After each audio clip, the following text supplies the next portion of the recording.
এ পৃথিবীর সবচাইতে বড় অনর্থক কাজ হচ্ছে মানুষের তৈরি করা আইন কানুন দুনিয়ায় প্রতিষ্ঠার জন্য চেষ্টা করা। আজ বাংলাদেশে যারা আল্লাহর আইন বাদ দিয়ে মানুষের তৈরি করা আইন কায়েম করার জন্য চেষ্টা করছে, সে যে দলের লোক হোক, আমার ওসব দেখার দরকার নেই। আপনি অনর্থক কাজে আছেন। কি এটা ভুল প্রমাণ করতে পারবেন? কোন হুজুর নিয়ে আসবেন, নিয়ে আসেন। আপনাকে আমি বাঁচাতে চাই, আমি দেখতে পাচ্ছি আপনি জাহান্নামে যাচ্ছেন। মানুষের তৈরি করা আইন কানুন এই দুনিয়ায় কায়েম করা, প্রতিষ্ঠা করা, একে বিজয়ী করার চিন্তা ভাবনা করা সব অনর্থক। কোন জান্নাতি মানুষ এ কাজ করতে পারে না। আমরা যারা জান্নাত চাই তাদের জীবনটাই তো ওয়াকফ করে দিয়েছি আল্লাহর আইনের জন্য। বলেন, শহীদ আল্লামা দেলাওয়ার হোসাইন সাইদি রহমতুল্লাহ আলাইহে, উনি যদি চিন্তা ভাবনা করতেন যে আখেরাত যা হয় হোক, আগে দুনিয়াকে মজা এলো নিয়ে নেই, ওনাদের কিন্তু 13 বছর না 13 দিনও জেলখানায় থাকা লাগতো না। ধরার পরে জালেমরা অফার দিয়েছিল, আমি তো তার সাথে ছিলাম, আমি নিজে শুনেছি তার মুখ থেকে যে হামজা আমারে অফারও দিয়েছিল যে আপনি জামাত ইসলামী বাংলাদেশ ছেড়ে দিয়ে নিজে একটা দল করেন, অথবা আপনি পীর হয়ে যান, দরবার খোলেন, দেখেন আপনার মুরিদ কত হয়। আপনি সারা জীবনে কিচ্ছু করা লাগবে না, শুধু বসে বসে থাকবেন, টাকা আসতেই থাকবে, দরকার হয় আমার দলের লোক আপনার মুরিদ হবে। বলেন না, আমি ইসলাম বুঝেছি কোরআন আর হাদিস থেকে। কোন বাবা কি বলে, কোন দাদা কি বলে, ওইটা আমি কোনোদিন দেখিনি। আমি দেখেছি আল্লাহ কি বলে, রসুল কি করে। হ্যাঁ, কথা বলেন। এটা সাজ্জাদ আবুল আলা মওদুদী রহমতুল্লাহ আলাইহি ওনার কথা। উনি জানিয়েছেন যে আমি ইসলাম মানতে গিয়ে কোনো দিন দেখিনি যে আমার বাবা কি বলেছে, আমার দাদা কি বলেছে, আমার পীর কি বলেছে। না, আমি দেখতে চেয়েছি সব সময় আল্লাহ কি বলেছে, রাসূল কি করেছে। যেহেতু সংস্কার চলছে, আমরা আহ্বান জানাবো যারা দায়িত্বে আছেন, মুসলমানদের সেন্টিমেন্ট বোঝার চেষ্টা করেন। এদেশে সবাই কিন্তু একমত। আমি যেখানে যাই দেখি, হ্যাঁ, সবাই বলছে আমরা এটা চাই। হিন্দুরা পর্যন্ত বলছে। সেদিন গাইবান্ধায় আমিরে জামাত ডক্টর শফিকুর রহমানের আগে এক হিন্দু পুরোহিত ঠাকুর, সে জানিয়েছে যে 54 বছর তো দেখলাম, এখন আমরাও চাই কোরআনের আইন এই দেশে কায়েম হোক, তাহলে আমরা নিরাপদে থাকতে পারবো। এটা হিন্দু যদি চাইতে আপনার কি হয়েছে? সুতরাং সংস্কার চলছে, এইটা একটু নিয়ে যান। দেখেন, চাঁদাবাজি বাপ বলার সময় পাবে না। কিসের চাঁদাবাজি? এদেশে কোনো চাঁদাবাজি থাকবে না ইনশাআল্লাহ। গত পরশুদিন দেখেননি, রাম ধোলাই দিয়েছে বাইতুল মুকাররমের পেছনে, চাঁদা চাইতে গেছে। শয়তানের সাহস কি! যেখানে এরকম মাথা ছাড়া দেবে যেই হোক, দল বেদল দেখা যাবে না, সব এক হয়ে যাওয়া লাগবে। কোন চাঁদাবাজির ঠাঁই বাংলাদেশে হবে না। কথা বলেন ঠিক কিনা? এটা কি দুনিয়ার কাজ নাকি? এটা একটা জিহাদ। আপনি অন্যায়ভাবে একজন মানুষের কাছে ছিনতাই করবেন, চাঁদাবাজি করবেন, মানে এটা কি ইন্ডিয়া নাকি? এটা কি বলেন তো? আরো জোরে। ও দাদারা মনে হয় শুনতেও পাচ্ছে। ও শুনলেও কিছু করার নেই, কারণ তামাম দুনিয়ায় সবচাইতে বেশি মিথ্যা কথা বলে দাদারা। এটা আমরা বানালাম, মাইক্রোসফট বানিয়েছি। ভয়েস অফ আমেরিকার রিপোর্ট, তামাম দুনিয়ার 257টা রাষ্ট্র সবচাইতে বেশি মিথ্যা কথা বলে ইন্ডিয়ার দাদারা। এবারে এতদিন ছড়িয়েছে আমাদের দেশ নিয়ে, আমরা নাকি সংখ্যালঘু নির্যাতন করি। আরে ভাই, বামাম পৃথিবীতে আমাদের দেশটার নাম এখন বেশি, যে আমরা সাম্প্রদায়িক সম্প্রীতি নিয়ে সবচাইতে বেশি বাস করি এই দেশের মানুষ। সুতরাং ওরা অনেক কিছু নিয়ে খেলা খেলতে চেয়েছিল আগস্টের 5 তারিখের পরে, একটা গুটিতেও কাজ হয়নি। আনসার লীগ দিয়ে চেষ্টা চালিয়েছিল, বিচার ব্যবস্থাকে ধ্বংস করে একটা চেষ্টা চালিয়েছিল প্রধান বিচারপতিকে দিয়ে, পারে নাই। কি কথা বলেন না কেন? সচিবালয়ে আগুন ধরিয়ে চেষ্টা করেছিল, পারে নাই।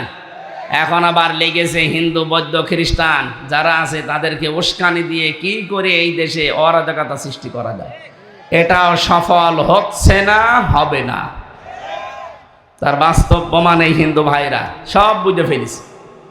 কালকে একজন হিন্দু জানিয়েছে, এদেশের যদি 1 ইঞ্চি মাটি ভারত জোর করে নিতে চায়, এদেশে আমরাও কিন্তু অন্য ধর্মের হতে পারে, কিন্তু এই বাংলার মাটির সন্তান আমরা। সুবহানাল্লাহ বলতে পারেন না? আল্লাহ যেটা পারে ওইটা অন্য কেউ পারে, এই বিশ্বাস করে যারা, তারা শিরিক করে, আর শিরিক যারা করে তারা মুশরিক। বলেন তো বাংলাদেশে এরকম মানুষ নেই? বহু মানুষ আছে, আমার দাদাও থাকতে পারে এরকম। আল্লাহ যেটা পারে ওইটা অন্য কেউ পারে, এই বিশ্বাস যারা করেন তারা শিরিক করছেন, আর শিরিক যারা করছেন তারা মুশরিক।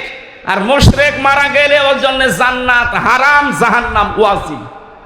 সূরা মায়েদার ভেতরে আছে, ইন্নাহু মা ইউশরিক বিল্লাহি ফাকাদ হারামাল্লাহু আলাইহিল জান্নাহ ওয়া মাওয়াহুন নার ওয়া মা লিয-যালিমিনা মিন আনসার। এদের জন্য কোনো সাহায্যকারীও নেই। তাহলে সামারাইজ বক্তব্য এই, আল্লাহ যেটা পারে ওইটা অন্য কেউ পারে। বলেন, আরো জোরে বলেন। বলেন তো আইন বানাতে পারে কে? নাকি অন্য কেউ পারে? ইয়াকুলুনা হাল্লানা মিনাল আমরি মিন শাইইন। হে নবী, এটা সূরা আলে ইমরানে 154 নম্বর আয়াতের মাঝে আছে, 4 নাম্বার পারা 9 নাম্বার পৃষ্ঠা 3 নাম্বার লাইনে আছে। হে নবী, ওরা যদি জিজ্ঞাসা করে যে এই যে পরিবার সমাজ রাষ্ট্র চালাতে আইন লাগে, বিধান লাগে, এগুলোকে আমরা তৈরি করতে পারি? আল্লাহ বলেন কুল ইন্নাল আমরা কুল্লাহু লিল্লাহ। না, ওদেরকে বলেন যে আইন তৈরি করবে শুধু কে? আল্লাহ। কারণ এইটা যদি কারো হাতে দেওয়া যায়, মানুষের যেহেতু মনটা সংকীর্ণ, এই জন্য যার হাতেই দেবেন সে টেনে টেনে আইন বানাবে, নিজের দিকে, নিজের পরিবারের দিকে, নিজের দলীয়করণ করে, নিজের আত্মীয় স্বজনের দিকে তাকিয়ে ও বানাবে নিজের দিকে তাকিয়ে। এই জন্য আইন তৈরি করা কারো হাতে দেয়নি। নবীজির হাতেও পর্যন্ত আল্লাহ আইন তৈরি করার ক্ষমতা দেয়নি। হ্যাঁ, নবীজি যদি বলতেন এটা হ্যাঁ, ওটা হালাল হয়ে যেত, যদি বলতেন না ওটা হারাম হয়ে যেত। ও পড়িয়েছেও আমাদের চাইতে অনেক বেশি, লিখেছে বেশি, বুঝেছেও বেশি, কিন্তু মন নেই, আল্লাহ হেদায়েত দেয়নি। অথচ টনি বেলাওয়ারের শালিকা লরেন বুথ, এই মহিলা অনার্স মাস্টার্স করা, ইরানের তেহরান বিমানবন্দরে এসে বলছে, ওই ব্রাদার, আমি মুসলমান হব না, কিন্তু আমি ইসলাম জানতে চাই, কি পড়লে অথেন্টিক ইসলাম জানা যাবে ওইটা আমারে দিন। মুসলমান তারে কোরআন তুলে দিয়েছে। 3টা বছর ইংরেজি অনুবাদ সহ সে কোরআন শরীফ আমাদের মতো আনাকম জানাকম পড়ে নাই, পড়ার মতো পড়িস। আবার 53 জায়গায় লাল দাগ দিয়েছে। সংবাদ সম্মেলন করে ঘোষণা দিয়েছে যে এতদিন মুসলমানরা জানিয়েছে যে তাদের কোরআনে ভুল নেই, আমি 53 জায়গায় ভুল পেয়েছি। ওরা তো সব আগ্রহ নিয়ে গেছে, এবার তামাম দুনিয়ারে টাইট করা যাবে, এই 200 কোটি মুসলমান খুব লাফিয়েছে। উনি বলছে আমি আপনাদের ডাক দিয়েছি মুসলমান হওয়ার জন্যে। হ্যাঁ, 3টা বছর আমি কোরআনকে একেবারে মন মতো পড়েছি, তাও বুঝে বুঝে, এর সাথে সিয়াসিত তার হাদিসগুলো ব্যাখ্যা স্বরূপ পড়েছি। আমার দৃষ্টিতে ভুলও ধরা পড়েছিল, যেখানে ভুল ধরি একটা লাল দাগ দিয়ে রাখি, মনে করি সকালে জানাবো মুসলমানদের। কিন্তু আল্লাহর কি ইশারা, যে আয়াতে ভুল ধরি দেখি তার পরের আয়াতে, পরের শব্দে আল্লাহ আগেই ওই জবাব দিয়ে দিয়েছে। আমার জীবনের ভুল ধরা পড়ে গেছে। এই পৃথিবীতে সবচাইতে বেশি মানুষ বাস করে খ্রিস্টান ধর্মে, প্রায় 250 কোটির উপরে, কিন্তু মুসলমান 200, মাত্র 210 কোটি। খ্রিস্টানদের চাইতে আমরা অনেক কম। এর বড় আপনি খ্রিস্টান ধর্ম বাদ দিয়ে একটা শিক্ষিত মেয়ে মুসলমানদের আমরা জঙ্গি মনে করি, সন্ত্রাসী মনে করি। এই ধর্ম মেনে নিলেন কেন? লরেন বুথ বলে, দেখো আমি চিন্তা ভাবনা করে পড়েছিলাম, এই কারণে যে আমি এখান থেকে সত্য জানতে চাই। শেষ পর্যন্ত মালিক আমাকে সত্য জানার সুযোগ করে দিয়েছে। বাপদাদার ধর্ম আমি অনেক আগেই ত্যাগ করে অলরেডি ইসলামে চলে এসেছি। দেশের বিরুদ্ধে এই কথা বলবেন, জামাত ইসলামী বাংলাদেশ আর ছাত্র শিবিরের বিরুদ্ধে এই কথা বলবেন। আমি আকিস গ্রুপের খতিব ছিলাম, নাম শোনেননি? বলেছিল আকিস গ্রুপকে আপনি এই দেশের বিরুদ্ধে ওরা টাকা পয়সা খরচ করে এই কথাগুলো লিখে দেবেন। না, এ মিথ্যা কথা আমি বলতে পারবো না। শেষ পর্যন্ত ওরা বলেছিল আপনার বউ তুলে নিয়ে আসেন, তারপরও সম্ভব না। এই জন্যই তো আমার জামিন হয়নি, নাই তো আমাদের ঠৈনকো একটা মামলা দিয়েছে, মূল্য চুরির মামলাও না, মূল্য চুরি করলেও তো 3 মাস জেলে থাকা লাগে। কি কথা বলছেন? আর আমার সন্দেহমূলক বাড়ি থেকে তুলে নিয়ে গেল, যে আমরা সন্দেহ করছি আপনি এরকম একটা কথা বলতে পারেন, এই বলে নিয়ে গেছে বাড়ি থেকে। যে এই মিথ্যা কথাগুলো বলাতে পারেনি, এই জন্যে মামলাটা এমন কড়াকড়ি দিয়েছে, রাষ্ট্রদ্রোহী মামলা দিয়ে দিয়েছে। শেষ পর্যন্ত আর জামিন দেয়নি এই 3টা বছর। জামিন না দিক, এমনি যদি জেলে স্বাভাবিকভাবে রেখে দিত জেলখানার ভেতরে, কাশিমপুর কারাগার 4টা মিলিয়ে আপনাদের এই 3 গ্রামের চাইতেও বড়, এত বড় এরিয়া, কয়েক কিলোমিটার পুরাটাই আমি যদি 3 বছর না 10 বছরও থাকতাম, শুধু ঘুরে বেড়াতাম ভেতরে, যত মানুষ আছে 10,000, একটা গ্রামের মতো, আমার কোনো সমস্যা ছিল না। কিন্তু শয়তানরা আমারে ফাঁসির কন্ডেম সেলের ভেতরে 24 ঘন্টা তালা লাগিয়ে, যোগাযোগ বিচ্ছিন্ন, বাইরে কেউ বেঁচে আছে না মরে গেছে আমি জানি না। আমার দাদা মরার মনে হয় 7 দিন পরে জানলাম যে দাদা মরে গেছে। আমার নানি মরার প্রায় 1 মাস পরে আমি জেনেছি আমার নানি নেই। একজন কারারক্ষী এসে বলছে যে আপনার এক বুড়ি মরে গেছে। বুড়িকে পরে শুনলাম আদালতে যে আমার নানি মরে গেছে। আমার চাচা তো ভাই একটা মরেছে, একটা শালা মরেছে, কে কে মরেছে আমি জানতামও না। পরে এসে শুনলাম যে অমুক অমুক অমুক অমুক নেই। আমাকে এই মাদ্রাসা লাইনে নিয়ে আসার পেছনে, এই হাফেজি এবং এই আলেম লাইনে বহু কষ্ট স্বীকার করেছিল আমার এই দাদাটা। আল্লাহ পাক বলেন, যদি আমি পাহাড়ের উপরে সত্যি এটা দিতাম, পাহাড় আল্লাহর ভয়ে দ্বিখণ্ডিত হয়ে যেত, খণ্ড বিখণ্ড হয়ে একেবারে মিশে যেত মাটির সাথে। মুতাসাদ্দিকাম মিন খাশিয়াতিল্লাহ ওয়া তিলকাল আমসাল, এর ভেতর অনেক নিদর্শন আছে, উপমা আছে, দৃষ্টান্ত আছে, উদাহরণ আছে, লিন্নাস, মানুষের জন্য, লাআল্লাকুম ইয়াতাফাক্কারুন, লাআল্লাহুম ইয়াতাফাক্কারুন, মানুষ যেন এগুলো নিয়ে চিন্তা ভাবনা করে। আজকে আমরা কিছু চিন্তার খোরাকি দেব ইনশাআল্লাহ। আমি সহ যারা এসেছি আমাদের যেন চিন্তা ভাবনার উদ্রেক হয়, চিন্তার যেখানে তালাবদ্ধ করা আছে ওই তালা যেন আজকে খুলে যায়, এরকম কিছু কথা আল্লাহ বের করার তৌফিক আমাকে দান করেন, আমিন। আমরা যারা বলতে এসেছি, আমরা হেদায়েত হাতে করে নিয়ে আসি নাই। আমার হাতে আল্লাহ হেদায়েত দিয়ে পাঠিয়ে দিয়েছে না।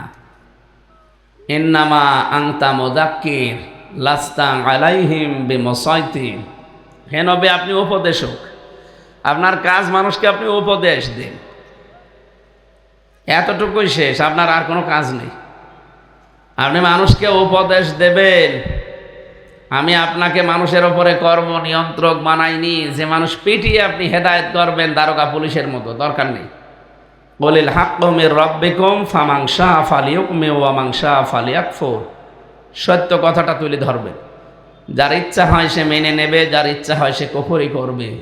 বিচার করার জন্য তো একজন আছে নাকি? কথা বলেন। আল্লাহ পাক বলেন, ফাইন্নামা আলাইকাল বালাগ ওয়া আলাইনাল হিসাব। সূরা রাদের 40 নম্বর আয়াতের শেষের দিকে আছে। আল্লাহ পাক বলেন, হে নবী আপনার দায়িত্ব পৌঁছিয়ে দেওয়া আর আমার দায়িত্ব হিসাব নেওয়া। সুতরাং হিসাব নেবেন চূড়ান্তভাবে কে বলেন তো? আল্লাহ। লাইসা আলাইকা হুদাহুম ওয়ালাকিন্নাল্লাহা ইয়াহদি মান ইয়াশা। আপনি কখনোই পারবেন না কাউকে সঠিক পথে নিয়ে আসতে, আমি আল্লাহ যদি ইচ্ছা না করি। সূরা বাকারা 272 নম্বর আয়াতের প্রথম অংশে আছে। সব আয়াতের সামারাইজ এইটা, হেদায়েতে পৃথিবীতে আল্লাহ কারো হাতে দেয়নি, নবীর হাতেও দেয়নি। কি?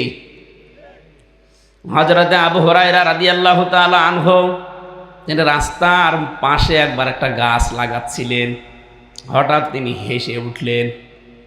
সাহাবীরা বলে, কি গাছ লাগানোর ভেতরে হাসির কারণ? তিনি বললেন, এই মাত্র কোরআনের আয়াত নাজিল হয়েছে, ইন্নাকা লা তাহদি মান আহবাবতা ওয়ালাকিন্নাল্লাহা ইয়াহদি মান ইয়াশা। সূরা কসস 56 নম্বর আয়াতের প্রথম অংশে আছে, হে নবী আপনি যাকে ভালোবাসেন, মহব্বত করেন, পছন্দ করেন, তাকে আপনি সৎ পথে আনতে পারবেন না। এটা আমি আল্লাহ নিজের হাতে রেখে দিয়েছি। আমি জানি যে হেদায়েত পাবে কে, তাকে এইটা দান করি। এই জন্য আমাদের মনের অবস্থা যেহেতু আল্লাহ জানেন, আমাদের মন আগে তৈরি করা লাগবে। এখানে কোনো দলীয় চিন্তা ভাবনা নিয়ে বসা যাবে না। কি কথা বুঝতেছে? আমাদের চিন্তা ভাবনা সব বাইরে ফেলে রাখেন, এখানে একেবারে নিষ্কলুষ, একেবারে ফাঁকা একটা মন নিয়ে বসেন। যদি আপনার কপালে আল্লাহ হেদায়েত লিখে রাখে, অবশ্যই আজকের আলোচনা আপনার জীবনের মোড় ঘুরিয়ে দেবে। খুব গুরুত্বপূর্ণ একটা বিষয় আজকে পড়েছি। আল্লাহ আমাকে সহজভাবে উপস্থাপন করার তৌফিক দাও, বলেন আমিন। অহুয়া আ'লামু দিয়েছেন, আ'লামু ইসমে তাফসীল, এটা সুপারলেটিভ ডিগ্রি বলা হয় ইংরেজিতে। এর চাইতে বড় শব্দ আর আরবিতে নেই। আল্লাহ বলেন আমি জানি সব চাইতে ভালো করে যে আসলে কোন লোকটা হেদায়েত পাওয়ার যোগ্য। এই যে নরসিংদী জেলার শিবপুরে বাড়ি, গিরিশচন্দ্র সেন এই বেটা পুরা কোরআন শরীফ শুধু অর্থ লেখে নাই, তাফসীরও লিখেছে। আপনি বলেন তো, একটা পুরা কোরআনের ৬,৬৬৬টি আয়াত এটা হচ্ছে প্রসিদ্ধ, আর ৬,২৩৬টি আয়াত এটা হচ্ছে বিশুদ্ধ। ৬,৬৬৬ বলেন আর ৬,২৩৬ বলেন, দুইটাই ঠিক আছে। তো উনি এটা তাফসীর লিখলেন। এখানে ডাক্তার সাহেব সহ যত আলেম আছে কেউ বুকে হাত দিয়ে বলতে পারবেন পুরা কোরআনের প্রতিটি শব্দের অর্থ আমার জানা আছে? না, আমারও ক্ষমতা নেই। আমি পড়িয়েছি পুরাটা, কিন্তু আমার মনে নেই, আমার এখন আবার দেখা লাগবে। অথচ সেই ছোটবেলা থেকে এর পেছনে আমি লেগে আছি। আর 3টা বছর যে ফাঁসির কন্ডেম সেলের ভেতরে, আমি তো আর কিছু পাইনি, খালি কোরআন শরীফ ছাড়া। ওদের কাছে কোনো বই চাইলে বঙ্গবন্ধুর জীবনী দিত, ও ছাতা পড়ে আমি করবো কি? বলতো যে এই যে এইটা পড়েন, বঙ্গবন্ধুর চীন সফর, বঙ্গবন্ধুর আত্মজীবনী, ওনার ছেলেবেলা। তো ছাতা পড়ে আমার কোনো লাভ আছে? কয়েকদিন তাও কারারক্ষীকে বলেছিলাম যে ভাই 24 ঘন্টা তো তালা লাগিয়ে রাখি, এতটুকু ঘরের ভেতরে 3 বছর পড়ে আছি, বাইরের কোনো খোঁজ খবরও জানি না, কেউ মেয়ে মরে গেছে না বেঁচে আছে আপনি তাও বলেন না। এক কাজ করেন, পড়তেই যখন দেন আমার ফাঁসি চাই, এই বইটা এনে দেন তো। এই বই মানুষ পড়ে না মানে? আপনি নিয়ে এসে দেন। আমি মেজর ডালিম বলছি এই বইটা নিয়ে এসে দেন। বস সব বই পড়তে নেই মানে ওইটাই পড়া লাগবে। তো ওরা শেষ পর্যন্ত যা কোরআন শরীফ এনে দিয়েছিল, এই কোরআন শরীফকে 3টা বছর আমাকে আল্লাহ সময়ও দিয়েছিল, সুযোগও দিয়েছিল, একেবারে আয়নার মতো ঝালাই করেছি খালি। সেই হিসাবে কত পড়া পড়েছি, হাজার বার এক একটা আয়াত আমার পড়া হয়ে গেছে। এরপরও এখন পড়লে আমার কাছে নতুন মনে হয়। কোনো আয়াতের অর্থ হয়তো 8টা 10টা 15 20টা আছে, আমি হয়তো 1টা 2টা জানি। এখানে যারা আছে এরকম সময় যারা এর পেছনে দেয়নি, সেই ছোটবেলা থেকে 5 পাস করার পরে এর পেছনে, এখন 33 বছর বয়স আমার, এত চেষ্টা করছি তাও পুরাটা এখনো আমি আয়ত্তে আনতে পারি নাই। অথচ এর ওপরে আমার অনার্স মাস্টার্স গেছে, এর ওপরে কামেল পাস করা আছে, কওমি মাদ্রাসায় পড়া আছে, হাফেজি পুরাটা শেষ করা আছে। এরপরও আমি জানি না যে প্রত্যেকটি শব্দের অর্থ কি। আমার পড়েছি মনে নেই। আর বাকি যারা এর পেছনে এমন সময় দেয়নি তারা বলতে পারবে। অথচ একটা হিন্দু গিরিশচন্দ্র সেন কি পড়া পড়েছে বলেন তো? পুরা কোরআন শরীফ একেবারে ভাজা ভাজা করে পড়েনি, প্রতিটি শব্দের তাও একটা না একাধিক অর্থ ওর জানা ছিল, নাই তো তাফসীর লিখলে কি করি?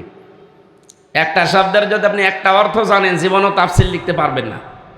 কারণ যে আয়াতের যে অর্থ, ওই শব্দের অন্য জায়গায় আর এক অর্থ আছে। দরবা মানে মারা, আঘাত করা, দরবা মানে কি? কিন্তু এমন জায়গায় কোরআনে ব্যবহার হয়েছে দরবা মানে মারা না, দরবা মানে দৃষ্টান্ত দেওয়া, উদাহরণ দেওয়া। আর এক জায়গায় আছে দরবা মানে দৌড় দেওয়া, পরিভ্রমণ করা, দেখে বেড়ানো। এখন যেই জায়গায় খাটে আপনাকে ওই শব্দের অর্থ ওই জায়গায় যেটা অ্যাপ্রোপ্রিয়েট হবে, যেটা দিলে একেবারে সঠিক অর্থ বের হয়ে আসবে, ওইটা ওখানে লাগানো লাগবে, নয়তো আপনি তাফসীর মিলাতে পারবেন না। তাহলে এই হিন্দু বেটা আমাদের এই মুসলমানদের চাইতে কোরআন পড়েছে বেশি, বুঝেছে বেশি, লিখেছে বেশি। এই কথা বলেন না কেন? তো ঈমান এনেছে, মারা যাওয়ার পরে কবরেও দেয়নি, ওরে পুড়িয়ে ফেলিস। ওর সব ছিল কিন্তু মন ছিল না। কি ছিল না? বলেন। ও সারাটা জীবনের পেছনে ব্যয় করেছে, ও পড়িয়েছেও আমাদের চাইতে অনেক বেশি, লিখেছে বেশি, বুঝেছেও বেশি, কিন্তু মন নেই, আল্লাহ হেদায়েত দেয়নি। অথচ টনি বেলাওয়ারের শালিকা লরেন বুথ, এই মহিলা অনার্স মাস্টার্স করা, ইরানের তেহরান বিমানবন্দরে এসে বলছে, ওই ব্রাদার, আমি মুসলমান হব না, কিন্তু আমি ইসলাম জানতে চাই, কি পড়লে অথেন্টিক ইসলাম জানা যাবে ওইটা আমারে দিন। মুসলমান তারে কোরআন তুলে দিয়েছে, 3টা বছর ইংরেজি অনুবাদ সহ সে কোরআন শরীফ আমাদের মতো আনাকম জানাকম পড়ে নাই, পড়ার মতো পড়িস। আবার 53 জায়গায় লাল দাগ দিয়েছে। সংবাদ সম্মেলন করে ঘোষণা দিয়েছে যে এতদিন মুসলমানরা জানিয়েছে যে তাদের কোরআনে ভুল নেই, আমি 53 জায়গায় ভুল পেয়েছি। ওরা তো সব আগ্রহ নিয়ে গেছে, এবার তামাম দুনিয়ারে টাইট করা যাবে, 200 কোটি মুসলমান খুব লাফিয়েছে। উনি বলছে, আমি আপনাদের ডাক দিয়েছি মুসলমান হওয়ার জন্যে। হ্যাঁ, 3টা বছর আমি কোরআনকে একেবারে মন মতো পড়েছি, তাও বুঝে বুঝে, এর সাথে সিয়াসিত্তার হাদিসগুলো ব্যাখ্যা স্বরূপ পড়েছি। আমার দৃষ্টিতে ভুলও ধরা পড়েছিল, যেখানে ভুল ধরি একটা লাল দাগ দিয়ে রাখি, মনে করি সকালে জানাবো মুসলমানদের। কিন্তু আল্লাহর কি ইশারা, যে আয়াতে ভুল ধরি দেখি তার পরের আয়াতে পরের শব্দে আল্লাহ আগেই ওই জবাব দিয়ে দিয়েছে। আমার জীবনের ভুল ধরা পড়ে গেছে। এই পৃথিবীতে সবচাইতে বেশি মানুষ বাস করে খ্রিস্টান ধর্মে, প্রায় 250 কোটির উপরে, কিন্তু মুসলমান মাত্র 210 কোটি। খ্রিস্টানদের চাইতে আমরা অনেক কম। এর বড় আপনি খ্রিস্টান ধর্ম বাদ দিয়ে একটা শিক্ষিত মেয়ে মুসলমানদের আমরা জঙ্গি মনে করি, সন্ত্রাসী মনে করি, এই ধর্ম মেনে নিলেন কেন? লরেন বুথ বলে, দেখো আমি চিন্তা ভাবনা করে পড়েছিলাম, এই কারণেই যে আমি এখান থেকে সত্য জানতে চাই। শেষ পর্যন্ত মালিক আমাকে সত্য জানার সুযোগ করে দিয়েছে। বাপদাদার ধর্ম আমি অনেক আগেই ত্যাগ করে অলরেডি ইসলামে চলে এসেছি। এর মন ছিল কি ছিল বলেন তো, বলেন বলেন। এখানে যারা বসে আছেন, আমি বললাম না আজকের আলোচনা হেদায়েতমূলক, আপনার জীবন পাল্টিয়ে যেতে পারে ইনশাআল্লাহ। আপনি যদি কোরআন থেকে হেদায়েত নেবার মন তৈরি করেন, এখানে কাবার ইমাম লাগবে না, আমির হামজাই যথেষ্ট। আর যদি আপনার মন না থাকে, আমির হামজা না, আমির হামজার বাবা এসে, আমার বাবা তো আর ওয়াজ করতে পারে না। কাবার ইমাম আসলেও আপনার মনের যদি পরিবর্তন না হয়, জীবনও আপনার কোনো কাজ হবে না। কি এই জন্য আগে মনটা পাল্টান, যে আমাকে যা বলতে আর তো বাবার কথা বলা সম্ভব না, কারণ কোরআন শরীফ সামনে আছে, কত আলেম এখানে বসে আছে, আর আমার আলোচনার ধরনই আমি সব দলিলগুলো বলে দেই। আমি আয়াত পারা, পৃষ্ঠা, লাইন, রুকু, সূরার নাম, তাফসিরের নাম সব বলে দেব। শুধু মনটা তৈরি করবেন, দেখবেন আজকে আপনার ভেতরে ওতাত পাতাল তৈরি হয়ে যাবে ইনশাআল্লাহ। আমরা সেইভাবে তেলাওয়াত করে কথাগুলো বলার জন্য বসছি। আল্লাহ তুমি আমাদের দিকে তাকাও, বলেন আমিন। সূরা হাশরের একটা আয়াত তেলাওয়াত করেছি। আজকের আলোচনার বিষয় সামান্য। সূরা হাশরের 20 নম্বর আয়াতে আল্লাহ জানিয়েছেন, হে নবী, পৃথিবীর মানুষকে আপনি একটু তাকান, যারা জাহান্নামে যাবে আর যারা জান্নাতে যাবে এরা কিন্তু কখনো সমান না। এদের কথাবার্তা থেকে শুরু করে এদের পরিবার থেকে আন্তর্জাতিক জীবন পর্যন্ত পুরাটা দেখবেন আপনি আলাদা। জান্নাতি আর জাহান্নামী মানুষের কাজ কখনো এক না। জান্নাতি মানুষ কথা বলতে গেলে চিন্তা ভাবনা করে বলবেন, ও চিন্তা করে যে আমার এই কথা দ্বারা আখিরাত তৈরি হচ্ছে কিনা। ইনাহুম আনিল লাগবি মুরিদুন। রব্বুল আলামিন বলেন, যারা সফল মুমিন তাদের 3 নাম্বার গুণ এইটা, ওরা অনর্থক কোনো কথা কোনো কাজ করে না, ওখানে গেলে ফিরে থাকে। এবার আপনি নিজের জীবনের সাথে মিলান তো, অনর্থক কোনো কথা কোনো কাজে আপনি আছেন? এই যে সেলফি তোলে যারা, বলেন তো এটা কোন কাজ হয়? আমি যদিও বলছি না যে তোলার দরকার নেই, বলেন কোনো কাজ আছে এটার? দুনিয়া আখেরাতে কোনো উপকার আছে? আপনি যে সময়টা নষ্ট করলেন, এই যে 10 সেকেন্ড নষ্ট হলো সেলফি তুলতে, আর একজন তো তোলে দেখি 10-15টা করে। 1-1.5 মিনিট সময় আপনি নষ্ট করেন, ওর ভেতরে কিন্তু কোরআনের একটা আয়াত পড়লে প্রতিটি অক্ষরে 10টা করে নেকি পেতেন। জান্নাতে যদি আল্লাহ আপনাকে দিয়েও দেয়, কোনো আফসোস আপনার মনের ভেতরে থাকবে না, কিন্তু একটা আফসোস থাকবে, দুনিয়ার যে সময়টুকু আপনি বিনা কারণে নষ্ট করেছেন, ওই সময়ের জন্য আপনি আফসোস করবেন। এই আফসোস যেন আমাদের জান্নাতে যাওয়ার পরে না হয়, এখন থেকে সতর্ক হওয়া লাগবে না? সুতরাং অনর্থক কোনো কথা, কোনো কাজে নিজেকে ব্যয় করা যাবে না। এ পৃথিবীর সবচাইতে বড় অনর্থক কাজ হচ্ছে মানুষের তৈরি করা আইন কানুন দুনিয়ায় প্রতিষ্ঠার জন্য চেষ্টা করা।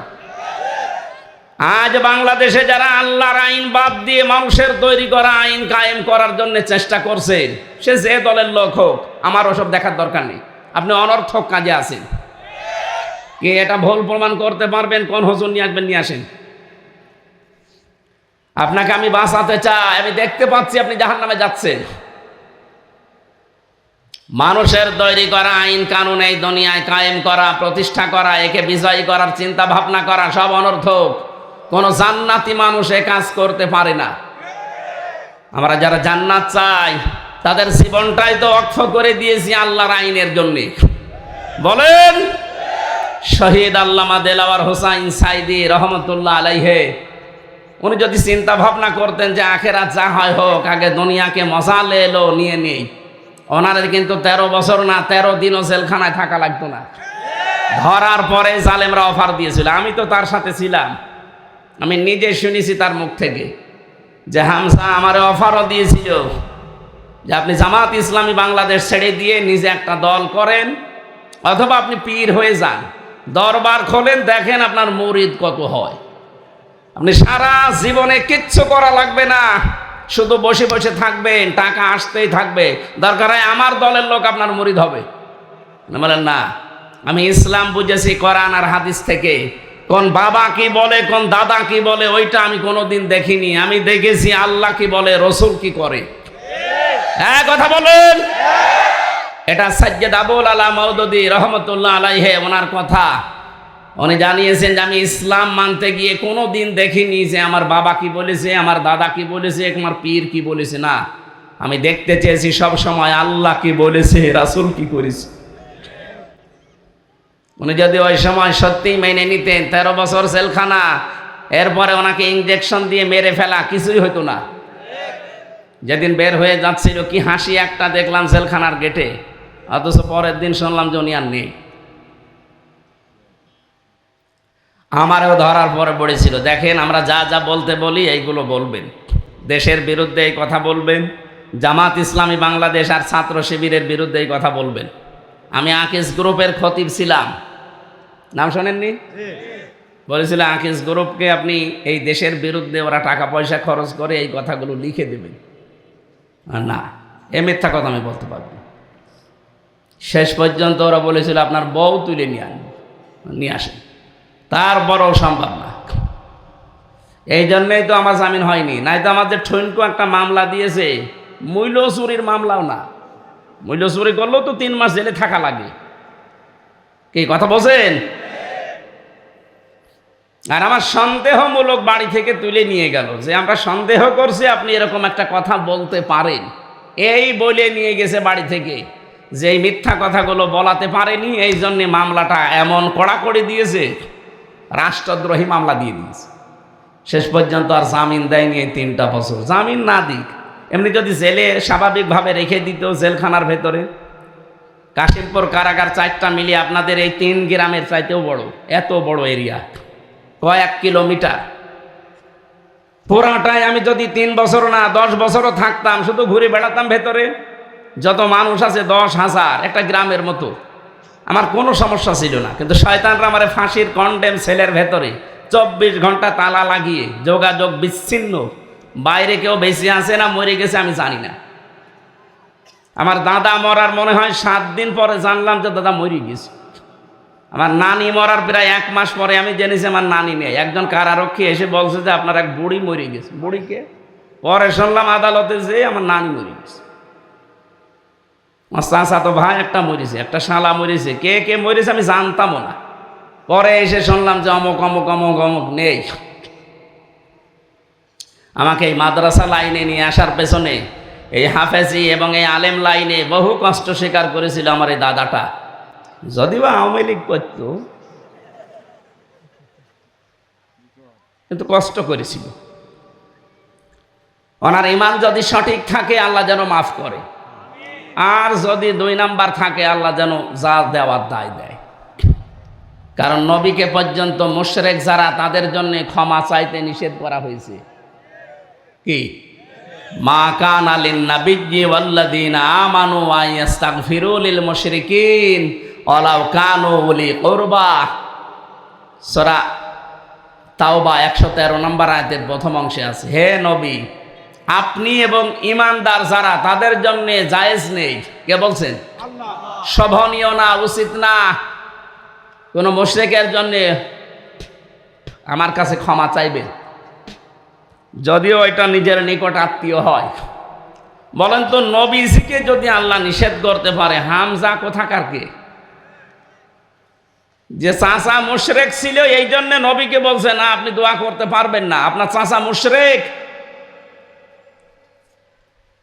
নবীর জীবনে কোনোদিন দোয়া করা লাগে নাই, শুধু মনের ভেতরে কামনা আসলেই কবুল হয়ে গেছে। সেই নবীর হাত যদি আল্লাহ ফেরত দেয়, যে কার জন্য হাত তুলেছেন, এটা চাচা আপনার আমি জানি, কিন্তু লোকটা মুশরিক। লোকটা কি? আর বাংলাদেশে টাটকা মুশরিক মরে যায়, আর আমরা দোয়া করে জান্নাতে দিয়ে চলে আসি, মনে হয় যে কন্ট্রাক্টর দিয়েছে। যেখানে মুশরিকের জন্য দোয়া করা জায়েজ নেই। ওয়ালাউ কানু উলি কুরবা, যদিও এটা তোর নিকট আত্মীয় হয়, তাও দোয়া করা যাবে না। এখন মুশরিক কিনা এটা বুঝবেন কি করে? আল্লাহ যেটা পারে ওইটা অন্য কেউ পারে, এই বিশ্বাস করে যারা, তারা শিরিক করে, আর শিরিক যারা করে তারা মুশরিক। বলেন তো, বাংলাদেশে এরকম মানুষ নেই? বহু মানুষ আছে, আমার দাদাও থাকতে পারে এরকম। আল্লাহ যেটা পারে ওইটা অন্য কেউ পারে, এই বিশ্বাস যারা করেন তারা শিরিক করছেন, আর শিরিক যারা করছেন তারা মুশরিক। আর মুশরিক মারা গেলে ওর জন্য জান্নাত হারাম, জাহান্নাম ওয়াজিব।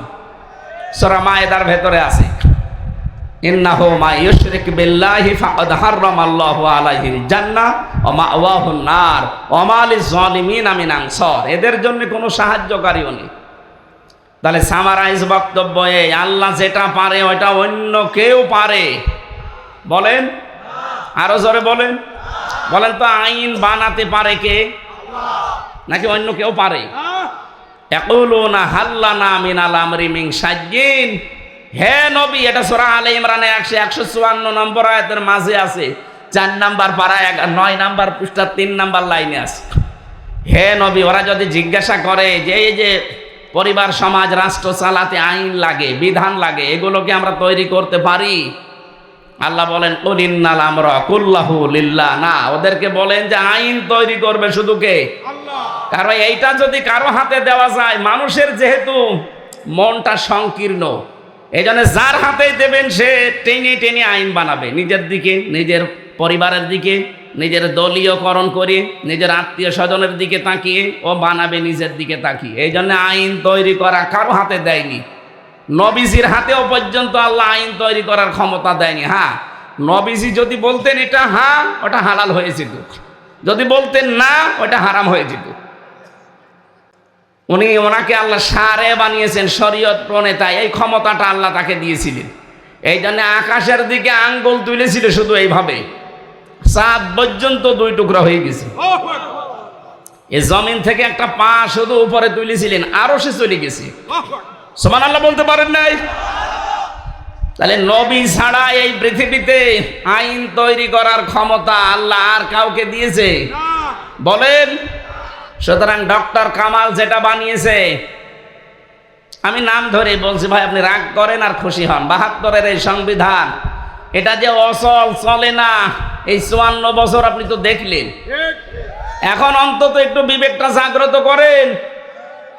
যে এখন আমরা ৯৬% মুসলমানের দেশে আল্লাহ সংবিধান হিসাবে যেটা দিয়েছেন তার নাম ফুরকান। সূরা ফুরকান নেই? ৭৭টা আয়াত আছে, ৭৩টা ধারা আছে আয়াতের ভেতরে। বাংলাদেশের সংবিধানে কত ধারা, তাও কিছুই হয় না। চোর যায় জেলে, ডাকাত হয়ে বের হয়। আমি তো নিজে দেখেছি, চোর যায় ডাকাত হয়ে বের হয়, ডাকাত যায় মার্ডার মামলার আসামি হয়ে বের হয়। কিন্তু কোরআনে কারিমে আল্লাহ মাত্র ধারা দিয়েছেন কয়টা? ৭৩টা। বলেন বলেন। সবাইকে বিশ্বাস করে বলছি এই ৭৩টা ধারার পক্ষে কাজ করেন। এখন যেহেতু সংস্কার চলছে, আমরা আহ্বান জানাবো যারা দায়িত্বে আছেন মুসলমানদের সেন্টিমেন্ট বোঝার চেষ্টা করেন। এদেশের সবাই কিন্তু একমত। আমি যেখানে যাই দেখি, হ্যাঁ সবাই বলছে আমরা এটা চাই, হিন্দুরা পর্যন্ত বলছে।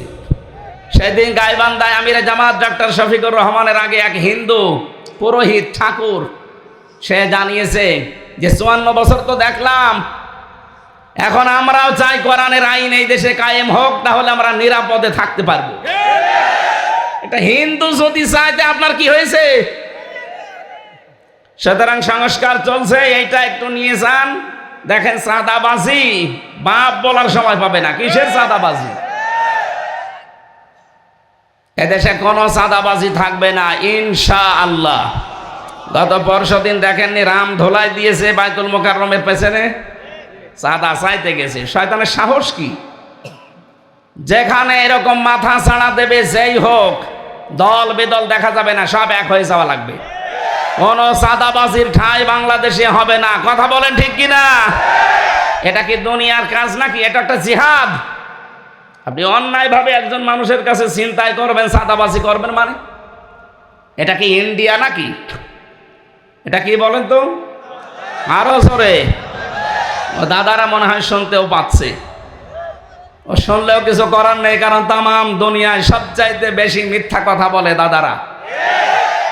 এটা আমরা বানালাম, মাইক্রোসফট বানিয়েছি। ভয়েস অফ আমেরিকার রিপোর্ট, তামাম দুনিয়ার ২৫৭টা রাষ্ট্র সবচাইতে বেশি মিথ্যা কথা বলে ইন্ডিয়ার দাদারা। এতদিন ছড়িয়েছে আমাদের দেশ নিয়ে আমরা নাকি সংখ্যালঘু নির্যাতন করি। আরে ভাই, বামাম পৃথিবীতে আমাদের দেশটার নাম এখন বেশি, যে আমরা সাম্প্রদায়িক সম্প্রীতি নিয়ে সবচাইতে বেশি বাস করি এই দেশের মানুষ। সুতরাং ওরা অনেক কিছু নিয়ে খেলা খেলতে চেয়েছিল আগস্টের ৫ তারিখের পরে, একটা গুটিতেও কাজ হয়নি। আনসার লীগ দিয়ে চেষ্টা চালিয়েছিল, বিচার ব্যবস্থাকে ধ্বংস করে একটা চেষ্টা চালিয়েছিল প্রধান বিচারপতিকে দিয়ে, পারে নাই। কি কথা বলেন না কেন?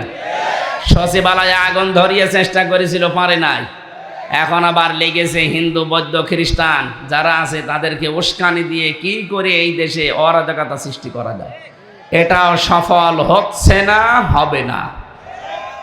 তার বাস্তব প্রমাণ এই হিন্দু ভাইরা সব বুঝে ফেলিস।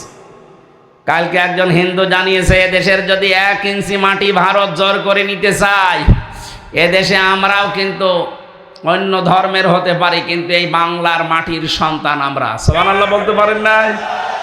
তার মতো এখন সবাই আমরা একজোট। এদেশে রোজা আর পূজা পাশাপাশি হবে, কোনো অসুবিধা নেই। কথা বলছেন না কেন? কাউকে গালিও দেওয়া যাবে না। ওয়ালা তাসুব্বুল্লাযীনা ইয়াদউনা মিন দুনিল্লাহ, অন্য ধর্মের দেবতাকে গালি দিবা না, অন্য ধর্মের ধর্মীয় নেতা যারা তাদের গালি দিবা না। সুতরাং আমরা আপনাদেরকে গালি দেই না, গালি দেবও না। আমরা এখন এই দেশে যারা আছি সব মানব সন্তান। ওয়ালাকাদ কাররামনা বানি আদম, আল্লাহ আমাদের সবাইকে সম্মান দিয়েছেন। কথা বলেন না কেন? দল মত নির্বিশেষে এখন এই দেশটাকে সাজানো লাগবে না? যদি একটু দেখতে চাই যে জান্নাতি মানুষ কি করে, এটা যদি একটু সামনে দেখতে পেতেন, আপনি দেখতেন পৃথিবী একটা মিনি জান্নাত হয়ে গেছে। যত রকমের অপরাধ আছে সব বন্ধ হয়ে যাবে ইনশাল্লাহ। অপরাধগুলো বেশি বাড়ে, এই কারণেই তো আল্লাহ মাঝে মাঝে গজব পাঠায়। ওয়ালা নুযিকান্নাহুম মিনাল আযাবিল আদনা দুনাল আযাবিল আকবারি লাআল্লাহুম ইয়ারজিউন। আল্লাহ পাক বলেন, বড় আযাব পাঠানোর আগে তোদের কাছে ছোট ছোট কিছু আযাব পাঠায়। আমি চাই যে তোরা যেন ফিরে আসিস আমি আল্লাহর দিকে। এই জন্য যে আমি যে কথা বোঝাচ্ছিলাম, এই দুনিয়াতে কোনো জান্নাতি মানুষের কাজকর্ম আমল আখলাক আর জাহান্নামী মানুষের কাজকর্ম আমল আখলাক এক হবে না। আম হাসিবাল্লাযীনা ইজতারাহুস সাইয়্যাতি আন নাজআলাহুম কাল্লাযীনা আমানু ওয়া আমিলুস সালিহাত সাওয়াম মাহইয়াহুম ওয়া মামাতুহুম সামা ইয়াহকুমুন। বলেন আল্লাহু আকবার। আল্লাহ পাক বলেন, ওরা কি মনে করে জীবনের মৃত্যুর দিক থেকে যারা ইমানদার আর যারা বেঈমান এরা কি সমান? ওরা কি মনে করে না? সামা ইয়াহকুমুন, ওদের এই বিচার পদ্ধতি কত নিকৃষ্ট, ওদের এই মনোভাব। এই দুনিয়াতে যারা সত্যি ঈমান আনার পরে টিকে থাকতে পারে এই মানুষগুলোকে আমি আল্লাহ এত দামি বানিয়ে দেই। যারা ঈমান আনে না এই মানুষগুলোকে আমি আল্লাহ এত নিকৃষ্ট জায়গায় পৌঁছিয়ে দেই যে দুইজন হয়ে যায় আকাশ আর পাতালের ব্যবধান। আপনি বাস্তবে দেখলেই বুঝবেন এদের কথাবার্তার আচার আচরণ, এদের অ্যাক্টিভিটিস গুলো পুরাটা আলাদা দেখতে পাবেন।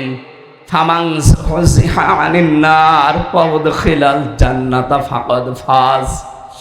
আল্লাহ পাক বলেন মানুষের জীবন তো সফল ওইটা যাকে আল্লাহ জাহান্নামের কাজগুলো আস্তে আস্তে ছেড়ে দেওয়ার সুযোগ দেয় আর জান্নাতের কাজগুলোতে আস্তে আস্তে এগিয়ে দেয়। আপনি দেখেন তো আগে যা করতেন আস্তে আস্তে ছেড়ে দিতে পারেন কিনা? জান্নাতে যাওয়ার যে কাজগুলো ওগুলোতে আস্তে আস্তে আপনি এগিয়ে যেতে পারেন কিনা? যদি পারতেছেন তাহলে বুঝবেন আল্লাহ আপনাকে ভালোবেসেছেন। প্রথম অর্থ এটা আয়াতের, দ্বিতীয় অর্থ এটা আর একটা আছে। ওই লোকটার জীবনে সফল হবে যে মানুষটাকে আল্লাহ জাহান্নামের আগুন থেকে কিয়ামতে বাঁচিয়ে জান্নাতি বলে ঘোষণা দিয়ে দেবে। সুতরাং নারী হোক আর পুরুষ হোক, আমাদের জীবনের আসল সফলতা আসল বিফলতা এই দুনিয়ার জীবনে না। আমাদের আসল সফলতা আসল বিফলতা সবগুলো সামনের জীবন যেটা পড়ে আছে চোখ বন্ধ করার পরে ওই জীবনের উপরে নির্ভর করছে। ইয়াউমা ইয়াজমাউকুম লিয়াউমিল জামি'i যালিকা ইয়াউমুত তাগাবুন। কিয়ামতে যেদিন সবাইকে আমি হাজির করব ওই দিন কিন্তু আসল হার জিতের দিন। এ দুনিয়ায় আজকে আপনি 1000 বছর হায়াত পেয়েছেন, পুরা কুমিল্লা জেলার মালিক হয়ে গেছেন। 1000 বছর আপনি ভোগ করে গেলেন। 1000 বছর পরে অবশ্যই আপনার মরণ হবে। কি পৃথিবীর শ্রেষ্ঠ মানুষে যখন বাঁচতে পারে না, আপনার তো কোনো কুল কিনারায় নেই। যাকে আল্লাহ অফার দিয়েছিলেন যদি আপনি থাকতে চান থাকতে পারবেন, যদি যেতে চান আপনাকে নিয়ে যাওয়া হবে। তিনি হচ্ছেন মুহাম্মাদুর রাসূলুল্লাহ। ফেরেশতা জিবরাইল এসে বলে, হে নবী আজকে একটা নতুন ফেরেশতা আমি আমার পেছনে সাথে নিয়ে এসেছি, তাকান। এ কারো কাছে আজ পর্যন্ত কোনোদিন অনুমতির জন্য যায়নি, কিন্তু আজকে এসেছে। এর আগে শুধু একজনের কাছে অনুমতি নেওয়ার জন্য গিয়েছিল, হযরত মুসা আলাইহিস সালাম। তাকে সালাম না দিয়ে তার কাছে গিয়ে বলেছে আল্লাহ আমাকে পাঠিয়েছে, দিয়েছে এক চড়ে ওনার এই ডান চোখ বের হয়ে গেছে। আল্লাহকে গিয়ে বলে রব্বুল আলামিন কার কাছে পাঠালে? আমার চোখ বের করে ফেলিস। কোথায় গিয়েছিল? আমাদের মুসা নবীর কাছে। বেয়াদবি করেছে? বলেন না। মারলো কেন? বলছো আল্লাহ আমার সালাম দিতে মনে ছিল না। আল্লাহ তাআলা বলেন ঠিক আছে বেঁচে আসো এই ভালো, কারণ তো আমার এই ছাড়ে না। ও আমার এই উল্টাপাল্টা প্রশ্ন করে মাঝে মাঝে। আল্লাহকে একদিন জিজ্ঞাসা করেছে, মাবুদ তুমি যদি বান্দা হতে আমার, আর আমি যদি তোমার মালিক হতাম, আল্লাহ হয়ে যেতাম, তাহলে আমার মতো আল্লাহর কাছে তুমি বান্দা হিসাবে কি চাইতে? আল্লাহ বলেন মুসা তোমার বর্ডার তুমি পার করে ফেলিছো, তুমি কোনোদিন আল্লাহ হতে পারবা না, আর আমিও কোনোদিন বান্দা হওয়া সম্ভব না। মুসা নবী বলে আল্লাহ আমি কিন্তু ইন দিয়েছি, ইন মানে যদি, ইন মানে আমি তো যদি বলেছি যদি হতাম। আপনি রাগ করেন কেন? যদি হতাম তাহলে কি চাইতেন ওইটা বলেন। আল্লাহ পাক বলেন হ্যাঁ যদি তুমি হতে তাহলে তোমার মতো আল্লাহর কাছে আমি বান্দা হয়ে দুইটা জিনিস চাইতাম, একটা হায়াতে তজ্জেবা আর একটা সুস্থতা। মুসা নবী বলে আল্লাহ আমি তো এইটাই জানতাম না যে কি চাওয়া লাগে, তোমার মুখ থেকে জেনে নিয়েছি, তুমি এখনই আমার হায়াতটা তজ্জেবা বানিয়ে দাও আর আমার শরীরটা সুস্থ করে দাও। আল্লাহ ওই দিন মিসকি হেসেছিলেন, ডাক দিয়ে বলে মুসা তুমি খুব চালাক, আমার কাছে জিজ্ঞাসা করে আমার কাছে দোয়া করো। একবার গিয়েছিল শুধু, সালাম না দিয়ে তার চোখ হারিয়েছে। কিন্তু আজকে এসেছে, একে তো আপনার কাছে অনুমতি নেই। হযরতে জিবরাইল বলে আপনি যতদিন থাকতে চান এখানে থাকতে পারবেন এই নশ্বর পৃথিবীতে, আর যদি যেতে চান আল্লাহ আপনার অপেক্ষা করছে, চলেন। নবীজি জিজ্ঞাসা করেন ইয়া আখি জিবরাইল, হে ভাই জিবরাইল, যদি থাকতে চাই কতদিন থাকতে পারি? যতদিন ইচ্ছা, তারপরে মরা লাগবে। তারপরে বলেন বলেন, মরা লাগবে। এইটা থেকে মাপ নেই, কারণ কুল্লু নাফসিন যায়িকাতুল মাউত, আল্লাহ যাকে বানিয়েছে তাকে মারবে, এইটাই তার সিদ্ধান্ত। হয়তো আপনি থাকতে পারবেন কিয়ামত পর্যন্ত থাকেন, কিন্তু মরা লাগবে আপনাকে। নবীজি বলেন ভাই জিবরাইল, যাওয়াই যখন লাগবে তখন এই নশ্বর পৃথিবীতে আমার থাকার দরকার নেই। আল্লাহ যদি আমার অপেক্ষায় ইন্তজার করে, অপেক্ষা করে আমার জন্য, চলো আমারে নিয়ে চলো। এই জন্য যেটা বোঝানোর জন্য হাদিসটা বললাম, আপনি 1000, 2000, 5000 বছরই নাই ছিলেন, কি হবে যদি মরণের পরে আল্লাহ আপনাকে জাহান্নামে দিয়ে দেয়, জান্নাত থেকে যদি বঞ্চিত করে দেয়, আপনার পুরা জীবনটাই ব্যর্থ। কথা বলেন না কেন? আফামান কানা আলা মুমিনান কামান কানা ফাসিকান লা ইস্তাবুন। রব্বুল আলামিন বলেন যারা মুমিন, যারা ঈমান আনে, আর যারা ফাসিক, যারা পাপাচার, হে নবী আপনি দেখবেন কখনো তারা কিন্তু কাজ কারবারের দিক থেকে সমান না। আম্মাল্লাযীনা আমানু ওয়া আমিলুস সালিহাত, যারা ঈমান আনবে, ঈমানের উপরে ভিত্তি করে যারা সালেহ আমলে সালেহ করবে, নেক কাজ করবে। এখানে ডাক্তার আছে, সালেহ শব্দের ব্যাখ্যা আমার মনে হয় এখানে যদি যত মানুষ আছে জিজ্ঞাসা করি, সবাই এক বাক্যে হয়তো বলবে সালেহ মানে নেক কাজ। সালেহ মানে না, না, সালের আধুনিক ব্যাখ্যা করা লাগবে আপনাকে এখন। যারা ঈমান আনে, ঈমান আনার পরে যারা আমলে সালেহ করে, সালেহ মানে শুধু নেক না, শুধু সৎ না, সালেহ মানে যোগ্য। সালেহ মানে কি? ঈমান আনার পরে আপনাকে যোগ্যতা অর্জন করা লাগবে। এই পৃথিবীকে সুন্দর করে সাজাতে হলে যে যে জায়গায় আমরা যেতে চাই, ওই জায়গার আগে জ্ঞান অর্জন করবেন, প্রশিক্ষণ নেবেন, সঠিকভাবে ওই জায়গাতে কাজটা আঞ্জাম দেবেন, এর নাম সালেহ। এটা আজ আমরা মুসলমানরা করতে পারছি না, এই জন্যে রাষ্ট্র আল্লাহ আমাদের হাতে দেয় না। কথা বলে না কেন? একজন ডাক্তার, ওনাকে চিকিৎসা বিজ্ঞানের উপরে আগে শিক্ষা নেওয়া লাগবে, প্রশিক্ষণ নেওয়া লাগবে, এরপরে সুচারুরূপে কাজটা আঞ্জাম দেওয়া লাগবে, ওইটার নাম আমলে সালেহ। শিক্ষা ব্যবস্থা থেকে ওনাকে দুর্নীতিগ্রস্ত করে গড়ে তোলা হচ্ছে আবেদ চাচার মাধ্যমে। কি কথা বলে না কেন? আবেদ চাচা টাকা পয়সা নিয়ে শুধু প্রশ্ন ফাঁস করে, ওই প্রশ্ন দিয়ে উনি লেখাপড়া করে ডাক্তার হয়, শেষে রোগী বাঁচাতে যেয়ে মেরে ফেলে। এরকম একটা বিভাগে না, দুনিয়ার প্রত্যেকটা বিভাগে আমরা দেখতে পাচ্ছি এরকম অযোগ্য মানুষগুলো। আর যোগ্য যারা ছিল, এই মানুষগুলো ছিল কোণঠাসা, এরা কাজ করতে পারে নাই। এই জন্য আমরা এমন একটা দেশ তৈরি করতে চাচ্ছি যেখানে শুধু সৎ হলেই হবে না, নেক হলেই হবে না, যোগ্যতা সম্পন্ন হওয়া লাগবে। বাংলাদেশের ডাক্তারগুলো যদি ডাক্তার শাহিন জব্বারের মতো বানাতে পারতাম, ডাক্তার মতিয়ার রহমানের মতো বানাতে পারতাম, ডক্টর ফয়জুল হকের মতো বানাতে পারতাম, ডাক্তার ফাতেমা সিদ্দিকার মতো বানাতে পারতাম, এই দেশটা আমার মনে হয় চিকিৎসা বিজ্ঞানে বিভাগে কোনো দুর্নীতি থাকতো না। আপনি বিচার ব্যবস্থার দিকে তাকান, যারা বসে আছে, আমার যে রায়টা কয়েকদিন আগে দিয়েছে, উনি আমার মামলা এভাবে দেখার পরে বিচারপতি বলছে কোনো কিছুই পেলাম না, এর ভেতরে কোনো মাল নেই, আমি বিচার করব কি দেখে। বলছে যান, আপনাকে আমি খালাস দিয়ে দিলাম।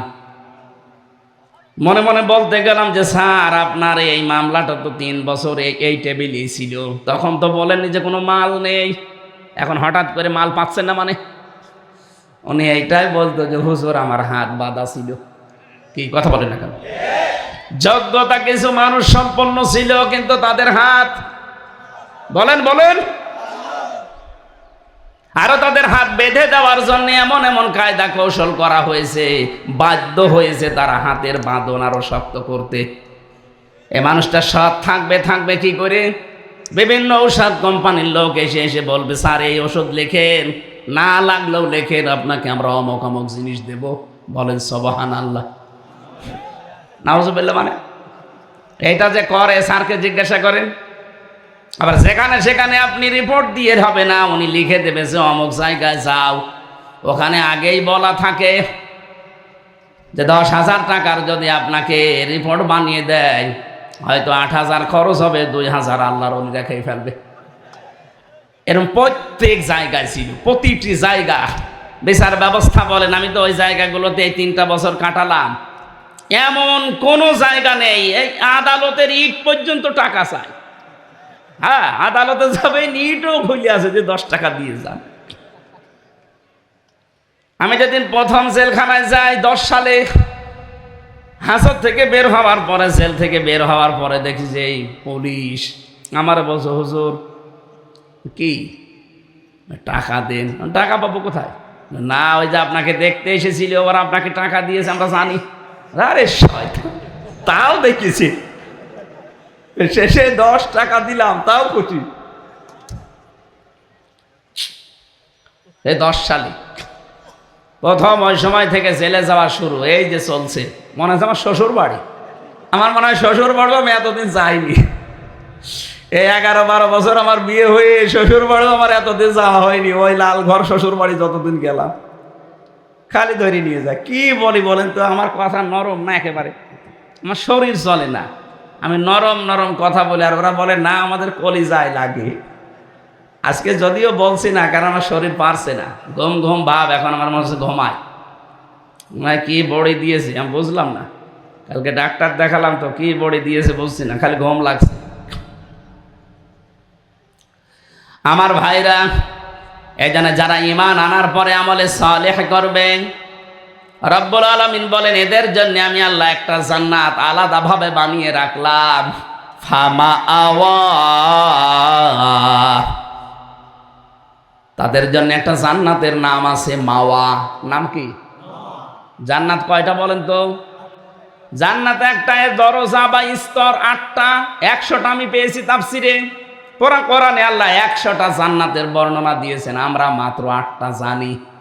এর স্তর আছে, যে যেই ধরনের কাজ করবে দুনিয়ায় আল্লাহ পাক ওই দরজা দিয়ে তাকে প্রবেশ করাবে। এক গ্রামে প্রাইমারি স্কুল নেই, বলেন না কেন? 1 থেকে 5 পর্যন্ত পড়ায় না? যে যেই ক্লাসে পড়ে ওই ক্লাসরুম আলাদা আছে না, দরজা আলাদা আছে না? আপনি 1-এ পড়েন, 5-এর ক্লাসে ঢুকতে পারবেন, আর ঢুকলে আপনাকে বসতে দেবে। ওই ক্লাসে উঠতে হলে এখন আপনাকে 4 বছর পড়া লাগবে। কথা বলেন ঠিক কিনা? ওখানে স্কুল কয়টা বলেন না কেন? দরজা 5টা বলেন। এই পৃথিবীতে আল্লাহ পাকের যে বান্দা বান্দিগুলো যে যেই ধরনের কাজ করবে, আল্লাহ তাকে জান্নাতের ওই দরজা দিয়ে প্রবেশ করাবে। এখানে যে জান্নাতের দরজার নাম, তার নাম মাওয়া। নাম কি? নুজুলাম বিমা কানু ইয়ামালুন। দুনিয়াতে যে যেই ধরনের কাজ করবে তার মেহমানদারির জন্য আল্লাহ এরকম ব্যবস্থা করে রেখেছেন। সুতরাং আমলে সালেহ মানে আপনাকে কিন্তু যোগ্য হওয়া লাগবে। একদিকে সৎ হবেন, নেককার হবেন, আর একদিকে আপনাকে যোগ্যতা সম্পন্ন হওয়া লাগবে। এইরকম মানুষগুলো যদি এই দেশের 1628টা চেয়ার আছে, মেন কয়টা? 1628টা চেয়ারে যদি এরকম সৎ এবং যোগ্য মানুষ আমরা বসাতে পারি, এই বাংলাদেশটা মিনি জান্নাত হয়ে যাবে। জান্নাতুল মাওয়ায় আপনি যেতে পারবেন যদি এই দেশে 1628টা চেয়ারে আমরা এরকম মানুষ বসাতে পারি। আপনি দেখেন না, মাওলানা মতিয়ার রহমান নিজামী বসেছিল, আলী আহসান মুজাহিদ রহমতুল্লাহ আলাইহি বসেছিল। 5 বছরে তাদের 4 আনাও দুর্নীতি খুঁজে পায়নি। এর চাইতে কি প্রমাণ দেওয়া লাগবে আপনাকে? আপনি তো খালি উল্টা বলছেন, খালি ওন্দা উল্টা পাল্টা ট্যাগ লাগিয়ে দেন যে এরা যুদ্ধ অপরাধী, এরা ধর্ম ব্যবসায়ী, এরা ওই কালে বিরোধিতা করেছে। আরে ভাই আপনি দেখেন এই কালে কি হয়। এই কালে তো দেখলেন 5টা বছরে 4 আনাও দুর্নীতি পাওয়া যায়নি। কেন? তারা মানুষ, তাদের প্রয়োজন ছিল না। কই পাওয়া যায়নি কেন? আর আপনার তো কোনো প্রয়োজন নেই, এরপরও আপনি 620টা বাড়ি বানিয়েছেন। ভূমি মন্ত্রণালয়ের দায়িত্বে যে লোকটা ছিল প্রতিমন্ত্রী, চট্টগ্রামে বাড়ি, ওর 620টা বাড়ির সন্ধান পাওয়া গেছে। আরে ভাই একটা মানুষ বাঁচে কয়দিন, এত বাড়ি কি হবে আপনার? হযরত ঈসা নবী তিনি রাস্তার পাশ দিয়ে যাবার সময় দেখলেন একটা লোক নদীর পাশে এই আঁচলে করে পানি খাচ্ছে। এটা কি বলে? এই কোষে তুলে পানি খাচ্ছে। ওনার কাছে একটা গিলাস ছিল শুধু পানির পেয়ালা পান করার জন্য। লোকটার দিকে অধীর আগ্রহ নিয়ে তাকিয়ে আছে। চিন্তা করলেন, আল্লাহ এই লোকটা তো পানি খাওয়ার পাত্র কাছে নেই। পানি খাওয়ার জন্য যে একটা পাত্র লাগে, একটা গ্লাস লাগে, লোটা লাগে, সেইটাও নেই। হাতে তুলে পানি খায়। আর আমি নবী, আমার কাছে একটা পানি খাওয়ার পাত্র, কি করবো? আমি তো দুনিয়াদার হয়ে গেলাম। ওইটা ছুঁড়ে মেরে বললেন, আমার আর কিচ্ছু লাগবে না, এতটুকু দুনিয়ায় আমার কি দরকার? আর আপনার 620টা বাড়ি বানিয়েছে। আমার মনে হয় আরো 5 বছর থাকলে আরো 100টা বানাইতো। এক একজনের টাকার বহরকে আমি কয়েকদিন আগে মালয়েশিয়া ছিলাম। ও শয়তানরা ওখানে সাহেব পাড়া বানিয়েছে, কানাডায় বানিয়েছে ওরা বেগম পাড়া, আর এইটাই বানিয়েছে সাহেব পাড়া, কিন্তু থাকতে পারে না। আমি যাই কয়েকদিন ছিলাম বিভিন্ন হোটেলে, যে হোটেল থেকে নামি দেখি শয়তান দুটো বসে আছে। কি এখানে? হুজুর আমরা আগেই পালিয়েছি। ওরে শয়তান, কেন সাহেব পাড়ায় থাকবা না? ওখানে কি মার খাবো? এদেশে অনেক বাঙালি আছে, যদি ওই বাড়িতে আমাদের পায়ে পিটিয়ে একেবারে হাড়গুলো ভেঙে ফেলবে। কি করলেন আপনি? নিজের অবৈধ সম্পদগুলো ভোগও করতে পারছেন না। এই জন্য অনেকে এখন এই অবৈধ জিনিসকে বৈধ করার জন্য বিভিন্ন মানুষকে হাত করে তাদেরকে টাকা পয়সা দিয়ে মিলে যেতে চাচ্ছে। কখনো জালেমদের সাথে মিলা যাবে না। কথা বলেন না কেন? জালেমকে মাফ করে দেওয়া মানে মজলুমের উপরে অবিচার করা। আপনি আমার 3 বছর ফেরত দিতে পারবেন?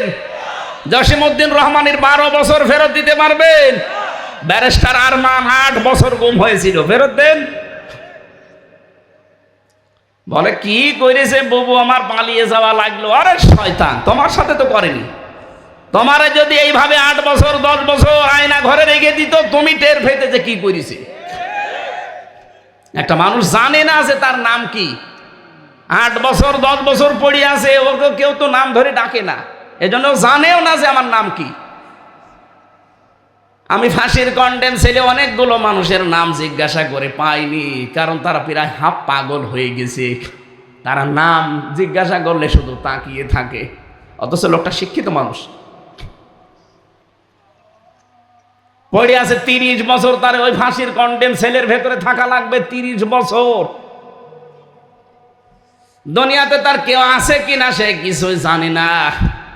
মাঝে মাঝে ওই মজনু পাগলকে দেখতাম ঝাড় দিয়ে বেড়াতো। মজনু পাগলের নাম শোনেননি? পরে একদিন জিজ্ঞাসা করলাম যে আপনার তো শরীর চলে না, আপনি জেনা করলেন, ধর্ষণ করলেন কি করে? ওগুলো সব বানানো। এই পাশের জেলায় বাড়ি, এটা নোয়াখালী না? কুমিল্লা, নোয়াখালী বাড়ি ওর, ওই যে হাতিয়ায় বাড়ি, হাতিয়া। কালকে আমি ওর গ্রামে ছিলাম। কি আশ্চর্য মানুষ, ওখানে কত মানুষ অসহায় হয়ে পড়ে আছে বিনা কারণে। 15.5 বছরে জীবনটা অনেকে নষ্ট হয়ে গেছে। আর বলেছে আমরা কি করেছি যে আমাদের পালিয়ে যাওয়া লাগবে। তোর পালানো লাগতো না, আর 5 মিনিট থাকতে পারলি না, হত্যা করে ফেলতো মানুষ। যা করেছে আমি তো নিজের চোখে দেখা, মাটির নিচে আমিও ছিলাম। ওরা 100 বার ফাঁসি দিলেও ফাঁসি হবে না, আরো 10 বার দেওয়া যাবে। আমি ভিকটিম, এই কারণে আমার রাগ বেশি। এই কারণে বলছি, যারা এগুলোর সম্মুখীন হননি, যারা মিলেমিশে বাবা শাহজালাল সব হালাল চলেছেন, তারা তো টের পাবে না। এর পরের আয়াতে একটা গুরুত্বপূর্ণ শিক্ষা ছিল। আপনারা তো নামাজের সময়, এখন ফরজ নামাজ না হলে আমরা আরো চালাতে পারতাম। এর পরের আয়াতটা সূরা সেজদার এই 19-20 এই 20 নাম্বার আয়াতে কিছু গুরুত্বপূর্ণ মেসেজ আছে, যেটা আমরা অনেকে ভুল ধারণায় আছি। এই ধারণাটা আসলে নিরসন করা দরকার। অনেকে এই যে মনে করে যে কালেমা যখন পড়েছি জান্নাত একদিন যাবো। আরে ভাই যাবেন, কিন্তু কালেমা তো একটু টিকিয়ে রাখা লাগবে। আপনার কালেমা আছে? কথা বলেন। আপনি কালেমা পড়লেই জান্নাতে যাবেন, তো কালেমাই তো ঠিক রাখতে পারেননি। কখন যে আপনি বেঈমান হয়ে গেছেন আপনি নিজেও জানেন না। এই আয়াতে এরকম কিছু গুরুত্বপূর্ণ মেসেজ ছিল। ওয়াম্মাল্লাযীনা ফাসাকু ফামাওয়াহুমুন নার, মাওয়াহুন নার। যারা ফাসেক, পাপাচার, এদের আশ্রয়স্থল আল্লাহ বানাবেন আগুন। কুল্লামা আরাদু আন ইয়াখরুজু মিনহা, এই মানুষগুলো জাহান্নাম থেকে বের হওয়ার চেষ্টা চালাবে। আল্লাহ বলেন না উইদু ফিহা, ওদেরকে আমি আবার ওখানে ফিরিয়ে দেব। ওয়াকিলা লাহুম যুকু আযাবান নারিল্লাযী কুনতুম বিহি তুকাযযিবুন, ওই মানুষগুলোকে বলা হবে যে জাহান্নামের এই শাস্তিকে অস্বীকার করতে, বিশ্বাস করতে না, এখন যাও ভেতরে মজা চাকো। সুতরাং আমাদের যাদের ধারণা আছে যে কালেমা যখন পড়েছি দুনিয়ায় যা করি করি জান্নাত একদিন যাবই, এ ধারণা ঠিক না। আপনি তার আসতে পারবেন না বের হয়ে, কারণ আপনার কালেমায় টিকে থাকতে পারেননি। কালেমার বিরুদ্ধে আপনি অবস্থান নিয়ে আপনার কালেমাটাই আপনি নষ্ট করে ফেলেছেন। সুতরাং আপনাকে যদি আল্লাহ জাহান্নামে দেয় 10 বছর 5 বছর পরে বের করে নিয়ে আসবে, ধারণায় থাকলে আপনি গোনায় ছাড়তে পারবেন না। কথা বলছেন না? ওমান আযলামু মিম্মান যুক্কিরা বিআয়াতি রাব্বিহি সুম্মা আ'রাদা আনহা ইন্না মিনাল মুজরিমিনা মুনতাকিমুন। আল্লাহর দৃষ্টিতে বড় জালেম ওইটা যাকে কোরআন দিয়ে উপদেশ দেওয়ার পরে ফিরে আসার জন্য বলা হয়, কিন্তু লোকটা অস্বীকার করে মুখ ফিরিয়ে চলে যায়। ইন্না মিনাল মুজরিমিনা মুনতাকিমুন, অবশ্যই আমি আল্লাহ এরকম পাপিষ্ঠর থেকে প্রতিশোধ নেব। কে বলছেন? আল্লাহ যেন আমাদের ওপর আবার কোনো প্রতিশোধ না নেয়, তিনি তার নিজ ইচ্ছায় যেন মাফ করে দেয়। আমি জান্নাত এবং জাহান্নামের এই বর্ণনাটা লিখেছি কিতাবে। কি কাজ করলে আপনি কি জান্নাতে যাবেন, কি কাজ করলে কি জাহান্নামে যাবেন, কোন দরজা আপনার জন্য প্রস্তুত হয়ে আছে। এই গাড়ি থেকে যাবার সময় বইটা আপনারা আজকে নিয়েছেন। আমি ফরজ নামাজ আর 5 মিনিট আছে, এই জন্য চালাতে পারলাম না। আল্লাহুম্মা আমিন। লা ইলাহা ইল্লা আনতা সুবহানাকা ইন্নী কুনতু মিনাজ জালিমিন। আল্লাহুম্মা গফিরলি ওয়ারহামনি ওয়াহদিনি ওয়াফিনি ওয়ারযুকনি ইয়া রাব্বাল আলামিন। আল্লাহ তাআলা দিনের বেলায় তোমার এই বান্দারা কোরআনে কারিমের এই বাগান আজকে সাজিয়েছে। যে যুবকেরা এই মাহফিলের আঞ্জাম দিয়েছে, এদের মাকে তুমি আগে মাফ করে দাও। যেই মায়ের পেটে এরা জন্ম নিয়েছে, মায়ের পেট খাদিজাতুল কুবরার মতো বানিয়ে দাও। এই যুবকগুলোকে তুমি হযরতে আবু বকরের সাথে কবুল করো। আমাদের প্রধান অতিথি ডাক্তার এম.এ. সাত্তার, আল্লাহ আমার দাদার নাম, মেহেরবানি করে তোমার নামের সাথে তার নামের মিল আছে, তুমি তাকে কবুল করে নাও। মানব সেবার জন্য যা করে মানবতার সেবাকে তুমি মেহেরবানি করে কবুল করো। আমাদের বদিউল আলম সুজন ভাই অ্যাডভোকেট সাহেবকে মঞ্জুর করো। যত আলেম এখানে এসেছে, আল্লাহ অনেক নির্যাতিত মাজলুম আলেম এখানে আজকে কথা বলেছে, আলেমদেরকে তুমি মঞ্জুর করে নাও। সম্মানিত মা বোনেরা, পর্দার আড়ালে এদেরকে তুমি জান্নাতি হওয়ার কাজগুলো করার সুযোগ দাও। জাহান্নামের কাজ আস্তে আস্তে ছেড়ে দেওয়ার তৌফিক দাও। এলাকায় মাটির নিচে যত মানুষ ঘুমিয়ে আছে, কোরআনের ইজ্জতে মাফ করে দাও। আমরা সবাই কম বেশি অসুস্থ, অভাবী, আমাদের অভাবগুলো দূর করে দাও। আমাদের শরীরটাকে তুমি শেফায়ে কামেলা আজেলা নসিব করো। জেল থেকে বের হওয়ার পর থেকে আমি স্বাভাবিক হতে পারছি না, আমি অসুস্থ হয়ে গেছি। আল্লাহ মেহেরবানি করে দয়া করে আমার শরীরটাকে আগের অবস্থায় আবার ফিরিয়ে দাও। বারাকাল্লাহু লানা ওয়া লাকুম ফিল কোরআনিল আযীম। আলহামদুলিল্লাহি রাব্বিল আলামিন। লা ইলাহা ইল্লাল্লাহু মুহাম্মাদুর রাসূলুল্লাহ। বিসমিল্লাহির রহমানির রহিম। লা ইয়াস্তাউই আসহাবুন নারি ওয়া আসহাবুল জান্নাহ। আসহাবুল জান্নাহ জান্নাতি হুমুল ফাইজুন।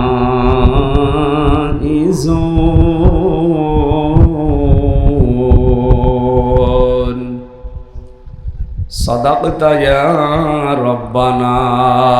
আল্লাহুম্মা সাল্লি আলা